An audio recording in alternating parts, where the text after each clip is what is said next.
something that's become a victim of that is the notion of feminism as well, where now there is either you're feminist or you're anti-feminist.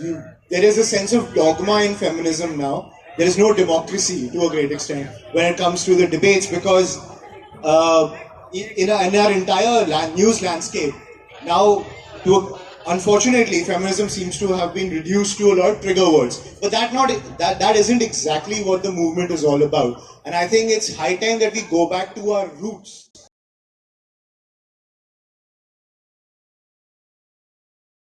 In fact, one of Kunwar Viyogi's sisters was almost buried alive, and he's the one who fought his parents to save her.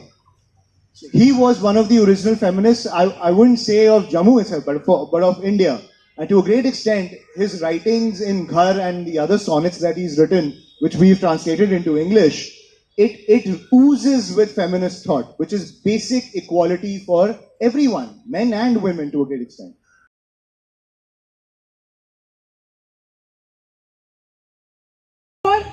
Not having a nuanced debate on feminism today is also, largely we look at feminism through this Western lens that has been given to us. We don't try to contextualize it within our own region, because the feminism has to come from the soil, it has to come from the ground. It cannot come from the books, crossing the 7 seas from the West. We've had that, we've done that, we've achieved whatever we could with that. Now, back to the roots, that is the pressing need of the time.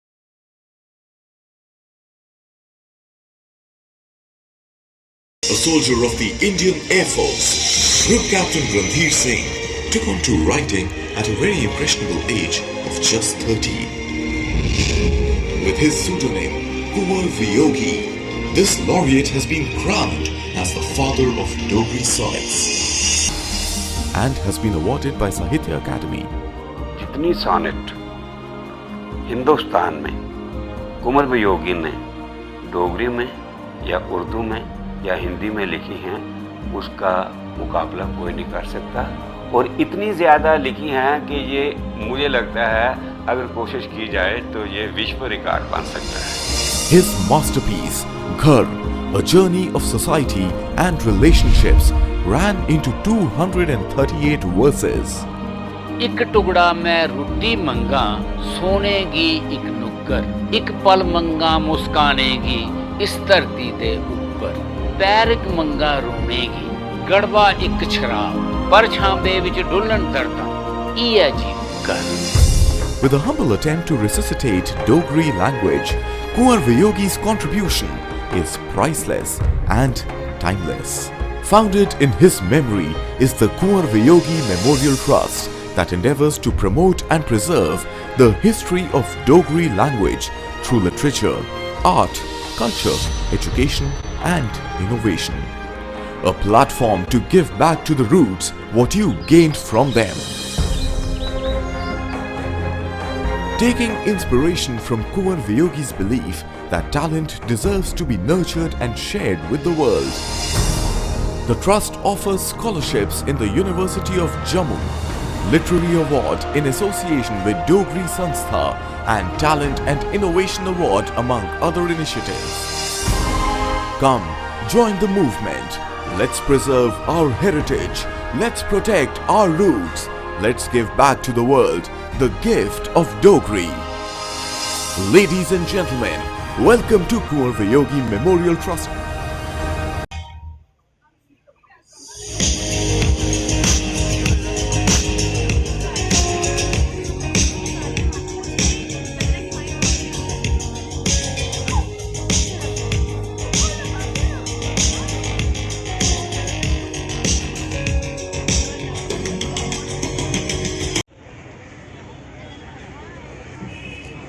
Next session for today is She Shines, Feminism, a Force of Change. Our panelists are Garima Gupta, who is presently working as a faculty member in the Department of English, University of Jammu. She has participated in numerous national and international conferences. She has published extensively on topics national and international. Anuradha Bhagwati, who is a writer, activist, yoga and meditation specialist and Marine Corps veteran. She founded the Service Women's Action Network SWAN, which brought national attention to sexual violence. Our moderator for this session is Ayushman Jamwal, who is a senior news editor at CNN News 18 and a reputed columnist for the Times of India and the Speaking Tree. A round of applause, please, for all our panelists. This session is in association with Kumar Viyogi Memorial Trust. I would now like to hand over the mic to the moderator for this session, Ayushman Jamwal. Thank you so much. I think we have a short film to play. Done? Okay, so thank you everyone for joining us. Today's session is on, can modern literature or does literature still have the power to sustain the feminism fire? And to a great extent, why I wanted to talk about feminism in today's context is because whoever is on Twitter, you know Twitter is a wasteland nowadays when it comes to discussing opinions. There is no nuanced debate. It's either you're for or you're against. You can't have any great political engagement on Twitter. And something that's become a victim of that is the notion of feminism as well, where now there is either you're feminist or you're anti-feminist. There is a sense of dogma in feminism now. There is no democracy to a great extent when it comes to the debates, because in our entire news landscape now, unfortunately, feminism seems to have been reduced to a lot of trigger words. But that isn't exactly what the movement is all about. And I think it's high time that we go back to our roots of how feminism started, to understand what is it exactly about, and to be inspired by stories of powerful men and women who are, at the end of the day, feminists by doing just one thing, that is fighting for equality. And in that context, I always feel literature for anything, be it spirituality, any political thought, has been the seed of any great movement or any great thought. And on that note, I want to ask a question to Anuradha over here. Yours is, like we were discussing earlier, yours is the story of America. The fight where it's a melting pot of communities, melting pot of different cultures, melting pot of different orthodoxies. And yet there is an overarching pursuit towards modernism, equality and freedom. Land of the free, home of the brave. Applies to Muslims, Hindus, Sikhs, men, women, transgender, bisexual, gay, straight, everyone.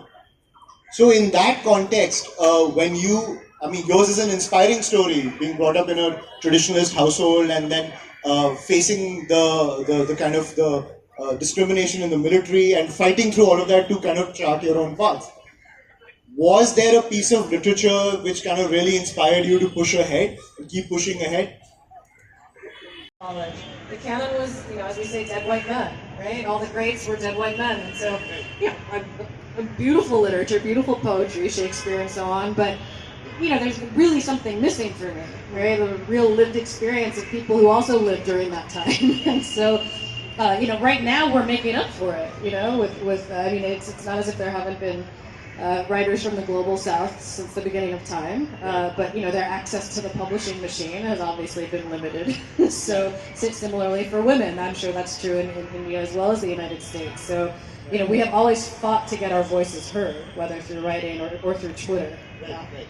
Yeah, Maya Angelou once had written this great quote that when a woman stands up for herself, even if she doesn't know it, even if she doesn't claim it, she's standing up for women everywhere.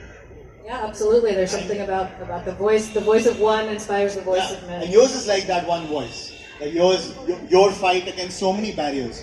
And to a great extent, that is a fight that many people can relate to. And like you said, Martin Luther King Jr. and their struggles for equal rights for African Americans and voting rights and everything. In that context, do you feel that they were feminists as well by the term feminism? It's hard to tell. I mean, I've heard stories both about Dr. King and Gandhiji that make my stomach turn a little bit. So, history in retrospect looks a little bit different. But women have always been denied the voice, the opportunity to voice our dissent in these movements as well. I mean, the same is true in the civil rights movement back in the States. Where we remember Dr. King, but can we name as many of the black women who were at the front lines of that fight? Probably not, right? So women have always been on the front lines, just like they are today in the protests today, Muslim women. But we have to remember. I mean, the history books have to right the wrongs of history as well. And hopefully, the history books that write about your protests right now will remember that Muslim women are at the forefront, and women are at the forefront of this organizing. Yeah, I mean, I understand where you're coming from, where there is no debate over revering Martin Luther King Jr. There's always a debate when you revere Harriet Tubman and what she did for the African American slaves in the United States. Coming to you, Garima ma'am, you're an expert on the work of Kunwar Viyogi. Just to give a background, Kunwar Viyogi was the pen name of the writer Group Captain Randhir Singh. He was a Dogri writer from Jammu, and he was a Sahitya Academy Award-winning writer for his long poem called Ghar. And to a great extent, he was one of the original feminists of Jammu in a Hindu Rajput-dominated society. At that time, he had 3 daughters at that time, and that was looked down upon pretty much by the people around him. On top of that, there was a practice in Jammu at that time by the Rajput community as well, and it was given the blessing of the Brahmin priests of Jammu that if a girl was born into your family, you would bury her alive. You would bury the baby alive and just run away. So, in fact, one of Kunwar Viyogi's sisters was almost buried alive, and he is the one who fought his parents to save her.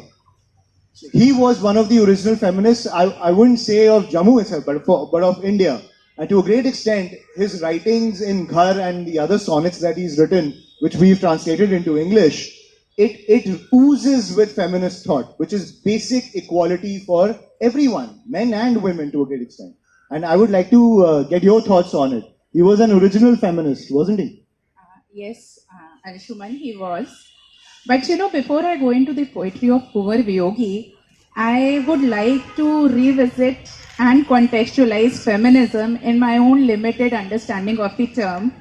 Because to me, as a woman, as a Hindu, and as someone hailing from a region called Jammu, which a lot of you wouldn't know, which gives me my identity of being a Dogra, it's an intersectionality of existence, that I battle against. One of the reasons that I agreed to be here today, right, was also because there are a lot of young minds here to whom I wanted to introduce myself not only as a woman, but also as a Dogra woman, which to me is as much part of me being a woman as or other elements are. And the matter of fact, Ayushman, remains that Dogra and Dogri have largely been unnoticed or invisible because of, like what you said, they have not been written. Dogras were mostly warriors, went for war, they were soldiers, ladies were left behind, and most of the literature that you have is in folk, because that's what we women do. We sing, we tell tales, we have our own folk to weave around, and within that we articulate our sufferings, our aspirations, our ambitions. And one of the reasons for, not having a nuanced debate on feminism today is also, largely we look at feminism through this Western lens that has been given to us. We don't try to contextualize it within our own region. Because I'll tell you a very interesting fact, the region that I come from, I coined the term folk feminism, and our folk tales, mostly, they revolve around the deities of Lord Shiva and Parvati, and not Rama and Sita, right? And I will tell you how does that affect the social fabric that I come from. Not to say that there are no ills. He just spoke about female infanticide, right? We are all familiar with female feticide, and I'll come to that as well.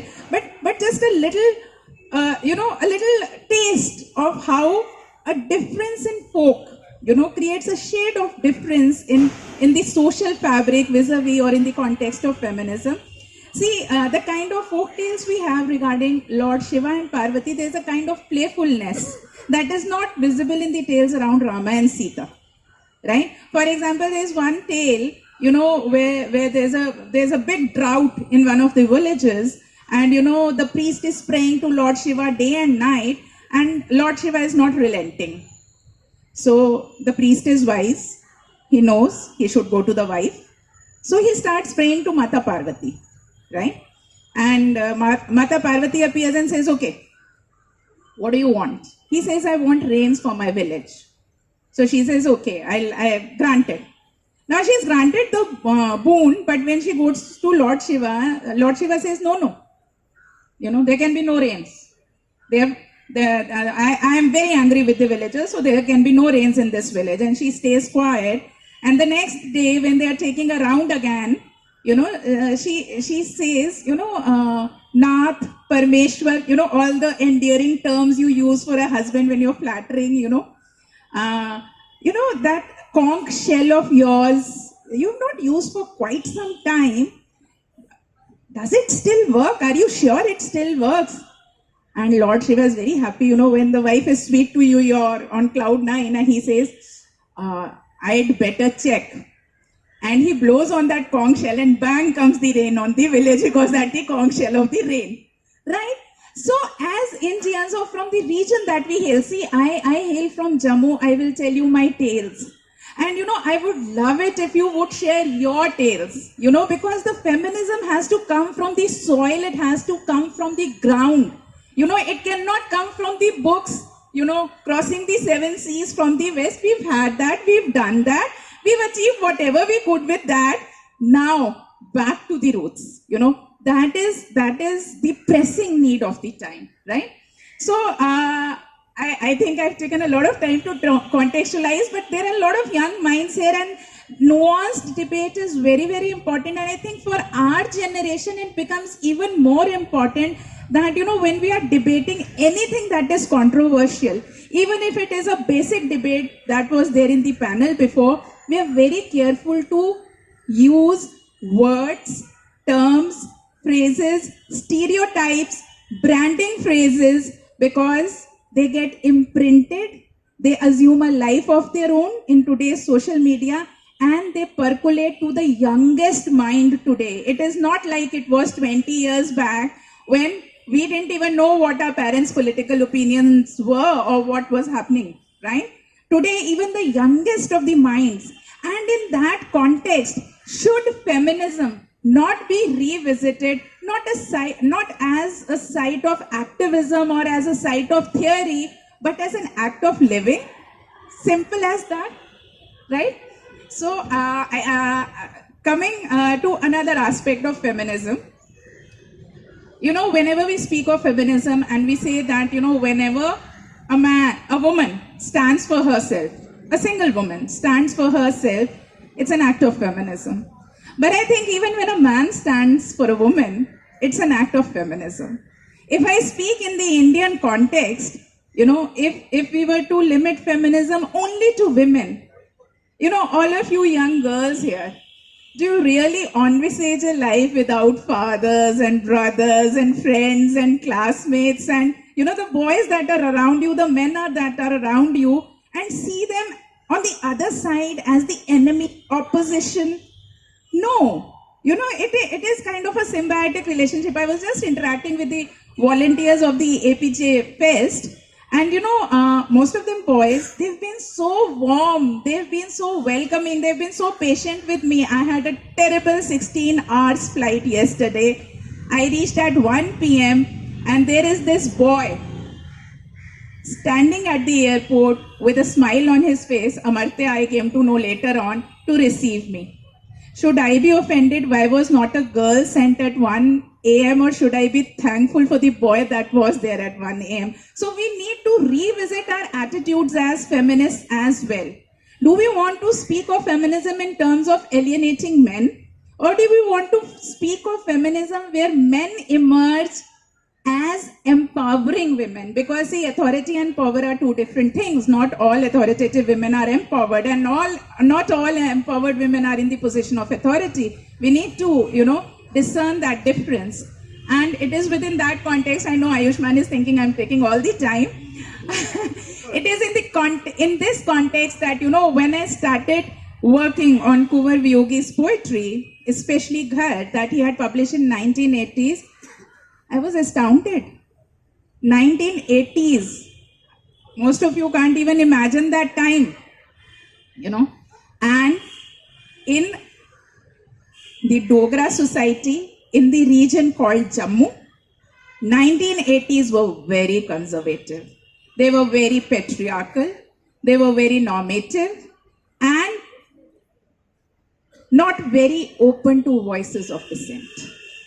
And it is in that atmosphere that I found this voice who was a defense personnel. He is not supposed to have a heart, right? He is supposed to be dictated by his strength and the logic and obey. And here he writes a poetry that is so sensitive to an ill that has been, plaguing his society since time immemorial. See, Rajputs have always been unforgiving to women because that was also kind of a contingency of their occupation. They were warriors, they fought, they made enemies, and women were the most vulnerable site for revenge of the enemy.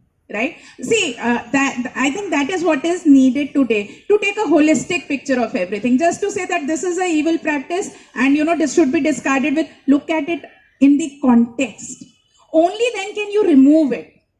You suppressing something is not going to remove it. Only looking at it in context is going to remove it. Right? So this practice that Ayushman spoke of female infanticide, was particularly a horrible one. Why? Because it's an alive baby that you kill. And how do you kill? Either you bury her, you put her in a pot and you bury her in a grave, or else you poison, or else you choke the life out of the baby. And like he said that Kuvar Yogi went through that experience in a very personal way, with the same thing happening to his sister, right? So he wrote this poem Ghar, where he envisages what a home should be like, and it's a mini epic, it's a truncated epic, what a home should be like. And in that context he speaks about this evil practice.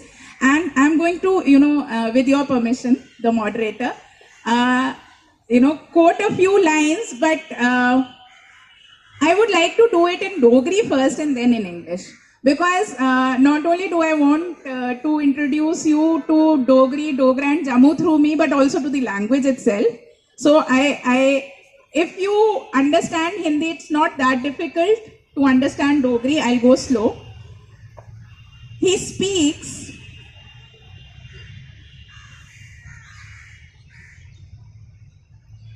जिंदे जिंदे देई सेखियां गले पाइए सूतर जिंदे जिंदे देई सेखियां गले पाइए सूतर धीएंगी ही मारी दिंदे मंगदे है पुत्र धी is daughter, पुत्र is son.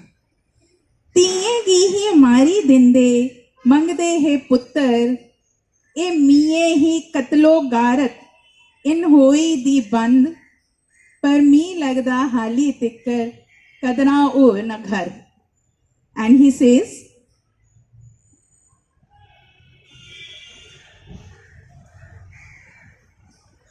warriors strong, ruthless tyrants, I one of them know.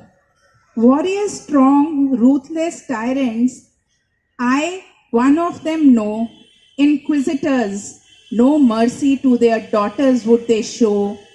Disgraced, penitential, it my lineage I speak of, vilified courage, depraved strength, infant girls buried alive home. Yet another, let me go through another, and then this one I'm going to read in English itself. Manna turned poison ivy, mother's arms a hangman's noose. Manna turned poison ivy, mother's arms a hangman's noose, killing babies for not being sons. Among Rajputs, daughters are of no use. Forsaken monstrosity though, large looms its shadow still, and stillness of graveyard pervades that they claim home. And you would not believe it, There's a village in Samba where every alternate house has an earthen lamp burning in memory of the daughter that has been killed either through burying or through poison or through choking. Every alternate house, because it's a Rajput dominated area. So Ayushman, back to you. Yeah, that was a very powerful take on how this social evil existed. I think now it's pretty much dead in Jammu. That social evil is I would actually, this is something that I would regret, because female infanticide, of course, is dead. And see, voices like these have been the agent of change, but then it has been supplanted by female feticide.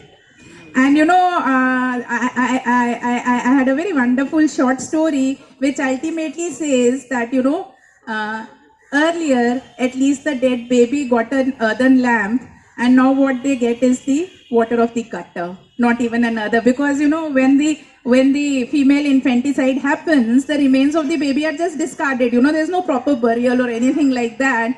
So one really wonders that, so that kind of a thing. Yeah. So this, according to you, this piece of literature, and there were many writers like Kunwar Viyogi who were these agents of change, and I think it was the personal experience that what he went through that kind of pushed him to kind of make this kind of like a crusade of his against that social evil. And I want to take this message to Anuradha ma'am. Yours was also a very traditionalist household. Would that be accurate to say? Not as traditionalist as what I'm hearing about. Yeah, of course, not this. But I think you had to face a lot of flack for the person you were, for the choices that you made, and the person who you wanted to be. So how did you navigate through that traditionalism versus modernism kind of like a clash, which a lot of immigrant kids tend to go through in the United States? Yeah, so you were talking about intersectional identities, and so for me, the same is true. This term intersectional was invented by an African American woman professor in the United States. I'm forgetting where I'm from now. But I'm Desi. I'm American. I'm this military veteran now. But back then I was sort of a brown girl, and I was increasingly realizing I was bisexual. And so all of these different things made me who I was when I was a teenager, and were very shocking to my parents. I wrote a very open memoir, which is my book, Unbecoming, and so I talk about my parents, who my mother was from Surat, my father's from Mumbai, and they were the first in their families to go to the West, and so this was like shocking enough that they even left home and went to the West, but this was in the 50s and 60s. But then to have a daughter explore her sexuality and do all of these things that did not look as familiar in their own lives, like playing sports and being very outspoken in my writing, and I was adventurous. I wanted to leave home. All of this, so it was I was definitely fighting against patriarchy on a number of fronts. Right. Yeah. To a great extent, would you say that even though right now they say that on the coast and across the United States, there is now legal as well as societal acceptance of different sexualities, and there are prominent figures in politics and as well as popular culture, but that traditionalism versus modernism clash still exists amongst the immigrant households, and many people come up to you today as well, kind of like talk about their stories. Yeah, absolutely. I mean, I've been talking in India these last few days, and I realized there's